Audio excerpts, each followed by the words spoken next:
BUMN lebih dipermudah karena satu-satunya dalam sejarah. Jadi kan waktu itu saya dipanggil ke MPR yang menghadap ke Dr. Ibas ya. Dan di situ saya menyampaikan ada 10 hal yang saya langsung sarankan saja untuk Bursa Efek dan 5 untuk pemerintah. Salah satunya adalah buyback BUMN tanpa adanya birokrasi yang berbelit-belit dan syukur-syukur hari ini sudah dicanangkan gitu ya. Buyback BUMN yang mudah-mudahan mereka-mereka inilah yang akan menyelamatkan karena bagaimanapun Indonesia nggak bisa naik harga sahamnya kalau pemerintah nggak turut campur tangan dan kita juga tahu dengan harga yang sekarang yang mana saham-saham big caps Bank Himbara ataupun yang lain itu sudah ke diskon gila-gilaan dari fair value-nya sehingga tidak ada salahnya dan tidak ada resiko apakah nanti takut dituntut korupsi lah, merugikan negara dan seterusnya.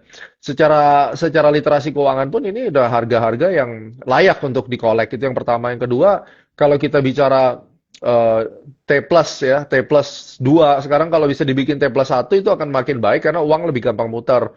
Dividen juga sebisa mungkin pajak dividen dinolkan, hilangkan karena seperti Singapura juga sudah nol gitu.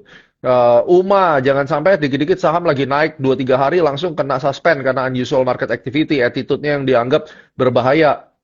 Sedangkan kalau turun bisa sampai turun atau dijak berhari-hari juga nggak disuspend gitu.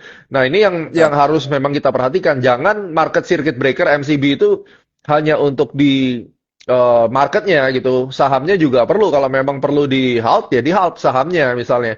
Dan itu beberapa negara sudah melakukan. Terus termasuk asimetri. Asimetri kita sejak COVID itu masih berlangsung seperti ini. Sebisa mungkin asimetri ini segera disamakan lagi, disimetrikan, sehingga proses penurunan itu tidak harus berlama-lama.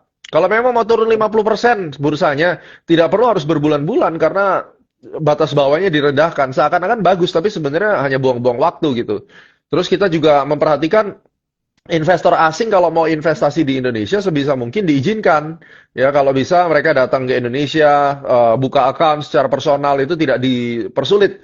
Karena kan kita mau ada foreign direct investment, kan bisa macam-macam, bisa dari pariwisata, bisa juga dari pembelian saham institusi ataupun dari lokal retail. Nah, itu salah satu yang menurut saya memang perlu harus dipertimbangkan ya untuk ekosistem investasi retail kita ini.